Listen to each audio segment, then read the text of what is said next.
इस गीत के प्रस्तुत करता हैं मिस्टर लालदेव झागर डांड और मिस्टर बबलू बैघमा, गायक मिस्टर कवि किशन, संगीत सरगम म्यूजिकल ग्रुप।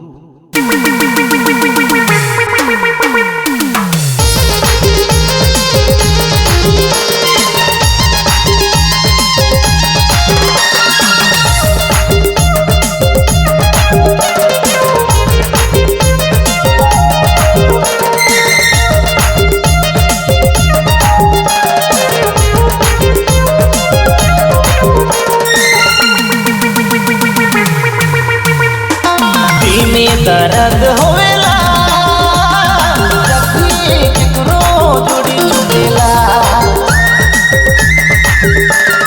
दिल दर्द होवेला जब भी केकरो जोड़ी छूटेला।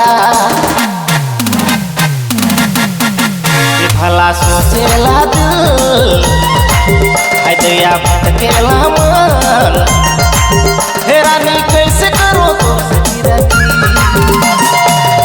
भला सोचेला दिल है दया भटकेला मन, हैरानी कैसे करो तोर से गिरती।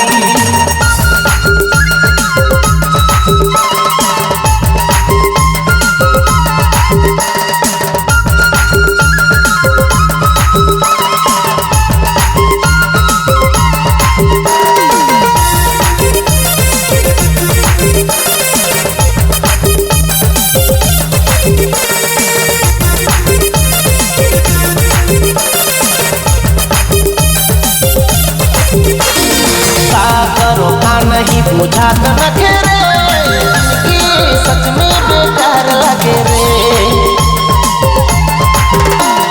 का करो का नहीं बुझात नखे रे कि सच में बेकार लगे रे। भला सोचेला दिल है दया भटकेला मन, हैरानी कैसे करो तो से गिरती। भला सोचेला दिल है दया भटकेला मन, हैरानी कैसे करो तो से गिरती।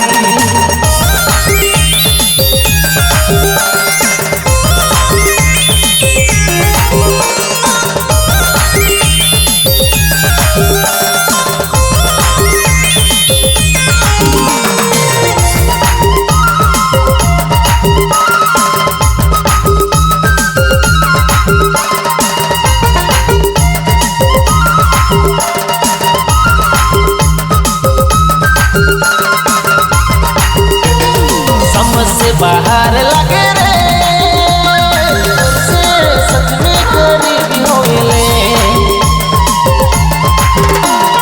समझ से बाहर लगे रे से सच में करीबी आवेले। भला सोचेला दिल है दया भटकेला मन, हैरानी कैसे करो तो से गिरती। भला सोचेला दिल है दया भटकेला मन, हैरानी कैसे करो तो से गिरती।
हृदया भटकेला मन हे रानी कैसे करो तो सजीरती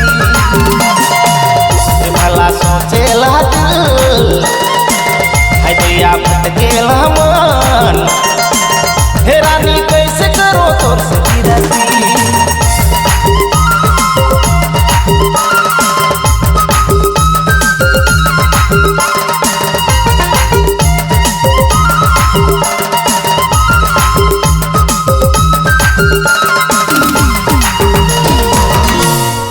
रिकॉर्डिंग रवि राम सरगम स्टूडियो लोंगा बसिया।